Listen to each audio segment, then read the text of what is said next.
I grow potatoes everywhere, and a lot of times I don't do videos. But you know what? Let's go and start back from the beginning. But look at this. Look at this. Look. Look how fast they move. Look how fast they go into the ground. So let's start from the beginning on my potatoes. These are dish pans. That's right, plain old dish pans. I grow so many things in there. Now, these potatoes were actually store-bought potatoes. I did buy a bag of potatoes, these Dutch yellows, and well, they were growing and they turned green before I got to them. So I put 3 of them in a dish pan. Now, the reason I like dish pans is I like something that is very light and easy for me to harvest and find my potatoes. I'm not going to be digging in the ground, but a lot of you can do that. But for me, it's too much. So I decided to take the green ones, 3 of them, and just put them in a dish pan. Now, I will say I made a mistake here. And, you know, that's all part of gardening. I waited way too long. They had already died back and started to regrow, and I should have harvested them really months ago. But I decided today, you know, better late than never. After all, they're starting to grow, so let's get in there and see what's in there. So I started going through my soil. I will do things a little differently when I plant these back. I will make sure to add more soil as it's growing. And the other thing too is I'm also going to make sure I harvest them right away as soon as I know that there's potatoes under there. Sometimes you see them popping up on the top, so you want to make sure you cover them, otherwise they'll be green. You plant them and grow them whatever way works for you, because if some of them are green, grow those, and the ones that look beautiful, you eat. Look at that. Not bad, all different sizes. Any of them I accidentally leave behind, the little teeny weeny ones that look like peas, they're going to grow if they're in that soil. So I'm going to reuse that very same soil to grow the potatoes back. Wait a minute, you can't do that, some people say. Sure you can, because my soil is alive. Gary was pointing out there's still more tiny ones. I have living soil, and you'll see that. And with living soil, you can do anything you want, especially if you replenish it with living matter, as I always do. So now I'm going to plant some of them back. I waited way too long. And I'm going to take some in, wash them up for dinner. Just boil them up. They're so good with butter. And I'm going to put them back in the same tote. Same thing. Let's get the weeds underneath. And then I will put my potatoes in there. You go, wait a minute. You can't plant in the same container you just put the potatoes. Yeah, okay. Thank you. I've done it before. I just need to harvest it the moment it's ready and not play around and wait too long. That is my problem. I think, tomorrow,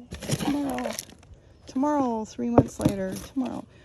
Okay, and now this is way too many to put back. This one wants to grow. We'll put, this is way too many. I'll definitely have to harvest that early. This one's got a bunch of little potatoes. I'll plant that there. I will plant that there. I may have to find another place because this is way too many potatoes. I'll just harvest it early. Make sure I get all the little ones back. Yeah, I'll just remember I planted way too many. Actually, yeah, we'll just go ahead and plant that one. And that one. And that one. And remember to get them out of here on time. And that's it. I'm going to take those in for dinner. And I'm going to replant those back and hopefully get them out in the next month or 2 months. I want you to see that this soil that I'm putting back is so alive. And there's one that fell out of my hand. There's one there. It's amazing how fast these things move. Let's see if we can see. Look at this. Look. Look how fast they move. Look how fast they go into the ground. Oh, here's another one. You see how they just get right into the soil? They are drilling their way in there. Is that something? Look at that, he's almost gone. Look. This is why you don't see them. They disappear so fast. That one's gone. He's in. He's got a little bit left there. There's one there. This is so alive, this soil. I'll just make sure we cover them up. And what I'm going to do with that, I'm going to rinse this and dump it in here because there could be tiny baby earthworms. So I'll rinse that off and then I'll dump all the water back in here. Now I had to look through really good because I was finding earthworms all through here. Just got the hose dripping right now. So that's why they're real tiny, some of them, because they're babies. So whatever I didn't find, I will tip maybe over there where it's shady. So hopefully they'll be able to get out. And then these,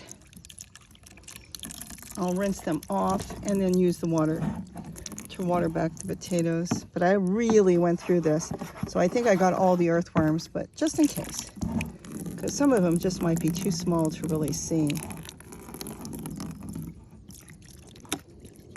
That's why when you're washing anything that's underground, carrots and stuff, and if your soil's alive, maybe tip the water into, back into your soil, because you never know what might be in there. It's a nice little meal for one, just to have a little bit of a treat.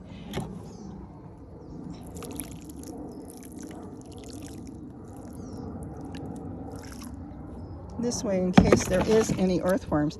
Yeah, I'll go tip this. I'll bring the potatoes home in there.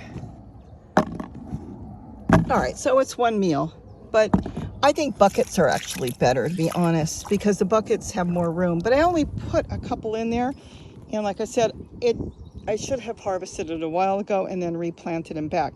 This way you harvest, you use, and then you regrow again. Okay, let's go get this tipped. And let's go boil up some potatoes for dinner tonight. Just think, if you had 10 of these going, they're not that big. You can have potatoes all the time. So now I'm back in the house with my side dish for tonight, which are going to be some potatoes. I like cutting them where they're all around the same size. I did wash them really good. Now you don't have to take the skin off. You don't take the skin off. When you're growing potatoes, the skin is so soft, you won't even know it's there. So I wash them, I cut them up. They're all about the same size. Those dish pans are about 4.5 gallons. And let me tell you something, they are fantastic. They're less than $3 a piece, and they have lasted me for years and years. I have never had one fall apart. Some of them are about 6 years old. Look at that. Isn't that beautiful? Now they just go in a pot with about 2 inches of water. You boil them up. You just cook it for about 10 minutes and stick a fork in it when they're soft. That's it. You drain it, and now they go into a plate, and you can garnish them with butter. I did add a little bit of salt to the water, but look how good they are. Yes, it's a side dish for Gary and I, but I needed to get these harvested. And you may think, well, it's not that many. But remember, the other half are growing again. In about 2 months, I'll have another batch out of those. And probably more than these because I put too many back. But my goodness, they're so soft and good. Love it. So with that, have a wonderful day. And don't forget to eat what you grow. Bye-bye.